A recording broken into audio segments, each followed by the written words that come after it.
السلام علیکم دوستو، پیش خدمت ہے آج کی فنی سٹوری انوکھا انصاف۔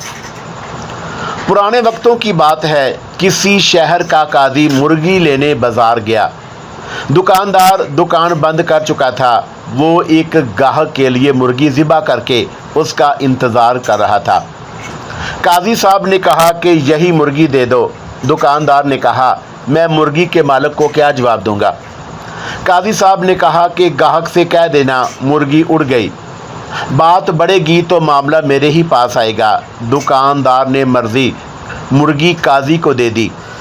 کچھ ہی دیر میں وہ گاہک آن پہنچا جس کی مرغی تھی۔ مرغی طلب کرنے پر دکاندار نے بتایا کہ مرغی اڑ گئی ہے۔ وہ نہ مانا اور دکاندار کو پکڑ کر قاضی کے پاس چل دیا۔ راستے میں دو افراد جھگڑ رہے تھے۔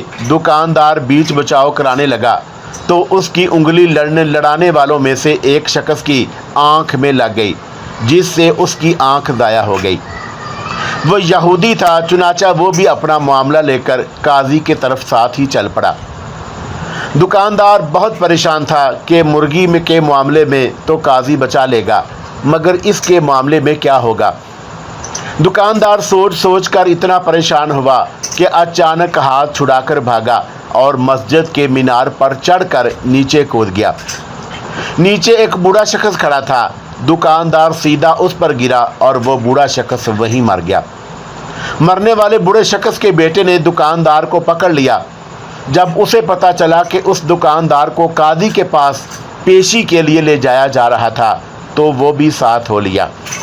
اور پھر دوستو، معاملہ قاضی کی عدالت میں پہنچا تو سب سے پہلے مرغی والے گاہک نے اپنا مقدمہ درج کرایا۔ میں مرغی ذبح کروا کر گیا تھا، اب دکاندار کہہ رہا ہے کہ مرغی اڑ گئی۔ بھلا مری مرغی کیسے اڑ سکتی ہے؟ قاضی نے مدعی کو غصے سے دیکھا اور کہا، کیا مرنے کے بعد دوبارہ زندہ ہونے پر تمہارا ایمان نہیں ہے؟ یہ سن کر وہ ڈر گیا کہ کہیں کفر کا فتویٰ نہ لگ جائے۔ اس نے کہا، بالکل، میں مرنے کے بعد دوبارہ زندہ کیے جانے پر یقین رکھتا ہوں۔ قاضی نے جواب دیا، تو مرغی کے زندہ ہونے پر کیوں یقین نہیں رکھتے؟ بیچارہ کیا کرتا؟ قاضی کے سامنے فیصلہ تسلیم کرنے کے سوا اور کوئی چارہ بھی نہیں تھا۔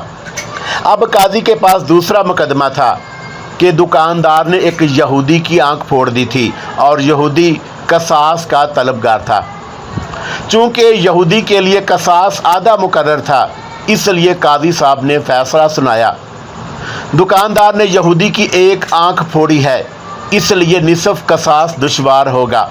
بہتر ہے کہ دکاندار یہودی کی دوسری آنکھ بھی پھوڑ دے اور یہودی بدلے میں نصف قصاص یعنی دکاندار کی ایک آنکھ پھوڑے گا۔ فیصلہ یہ سنتے ہی یہودی کی بھی سٹی گم ہو گئی کہ اگر دوسری آنکھ بھی چلی گئی تو کہیں کا نہ رہوں گا۔ چنانچہ اس نے اپنی جان بچانے کے لیے دکاندار کو معاف کر دیا۔